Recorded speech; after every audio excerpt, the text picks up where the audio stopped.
গুরুম তৎসৎ। ওম তৎসৎ। ওম তৎসৎ। এবারে তত্ত্ব কথা হবে ধনির উদ্দেশ্যে। হে ধনী, বৃথা তব আত্ম অহংকার, বৃথা হিংসা বিদ্বেষ আদি কর পরিহার। সুখে দুঃখে মানবের সম অধিকার, সুখে দুঃখে মানবের সম অধিকার, তবে কেন দুর্নীতি দুশ্চিন্তা বৃথা কেন করো আর। এই যে সুখে দুঃখে মানবের সম অধিকার, আমরা তো শুধু সুখটা চাই কিন্তু দুঃখটা তো চাই না। কিন্তু এখানে কেন দুঃখটা আসে? এখানে যে দুইটারও অধিকার, সুখটারও অধিকার আছে, দুঃখটারও অধিকার আছে। আমরা কিন্তু দুঃখটা চাই না, আমরা সব সময় সুখটা চাই। দুঃখ কেউ চাই? কষ্ট চাই? আমরা দুঃখ কষ্ট চাই না, আমরা চাই সব সময় সুখ।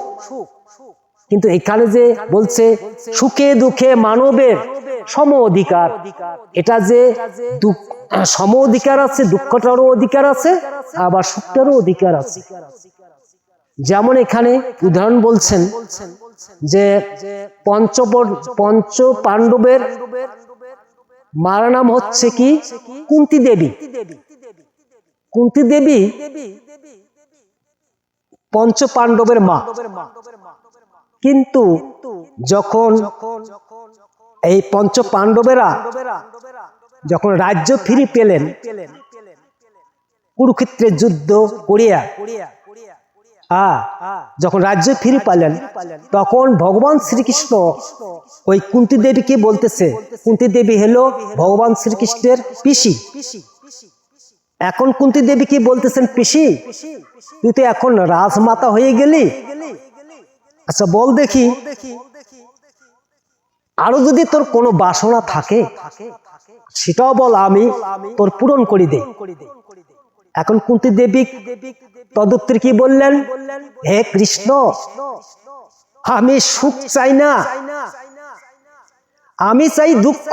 এই পৃথিবীর যত দুঃখ আছে আমাকে দাও, কিন্তু সইবার মতো, সহ্য করার মতো আমাকে ক্ষমতা দাও। কেন আমি দুঃখ চাই জানিস? সুখে থাকলে তো তোকে পাওয়া যাবে না, সুখে থাকলে তোকে আমি তো ভুলে যাব। এই জন্য বলতেছি এই পৃথিবীর যত দুঃখ কষ্ট আছে আমাকে দাও, কারণ তোকে তো পাইতে গেলে আর তোকে ডাকতে গেলে দুঃখ ছাড়া তাকে সুখের মধ্যে ডাকা যায় না, বা সুখের মধ্যে তাকে পাওয়া যায় না। এই জন্য কুন্তী দেবী কি বললেন, যে এই পৃথিবীর যত দুঃখ কষ্ট আছে আমাকে দাও। এই জন্যে এই জন্য বলতেছেন যে এই যে সুখে দুঃখে মানবের সম অধিকার, এই জন্য বলছেন যে সুখটাও অধিকার আছে, আবার দুঃখটাও অধিকার আছে।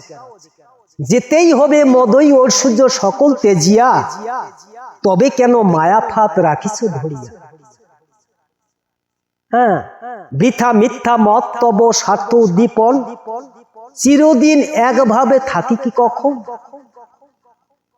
এই যে আমরা বৃথা মিথ্যা মত নিয়ে চলতেছি, এই চিরদিন কি এটা থাকবে? এটা তো পরিবর্তন আছে, একদিন একদিন এগুলো পরিবর্তন হবে। বাড়ি গাড়ি টাকা পয়সা ধন সম্পদের এগুলো তো পরিবর্তন, এগুলো তো চিরদিন একভাবে থাকে না, কখনো সুখ কখনো দুঃখ, এটা আছে। এই জন্য বলছেন যে সর্বগর্ব অহংকার চলে যাবে হায়, মৃত্তিকার দেহ মিশে যাবে মৃত্তিকায়। তাই বলে ওহে ধনী হ সাবধান, নিষিদ্ধ কুকর্মে যত কেন করো হেও জ্ঞান। এই যে নিষিদ্ধ কুকর্ম, এগুলো হচ্ছে নিষিদ্ধ কুকর্ম। এই নিষিদ্ধ কুকর্ম কেন করো হেও জ্ঞান। সচ্চিদানন্দ যাহে পাবে মত্ত হও তাতে, জ্ঞানী গুণী ধনী মানি জ্ঞানী গুণী রহ এক পথে। তাহলে সচিতানন্দ অর্থাৎ সচিত আনন্দ, এই যার মধ্যে সৎ চিত আনন্দ, অর্থাৎ সৎ মানে সৎভাবে, চিত মানে আত্মা, আত্মাতে যায় আনন্দ থাকেন, তিনি হলেন সচিতানন্দ।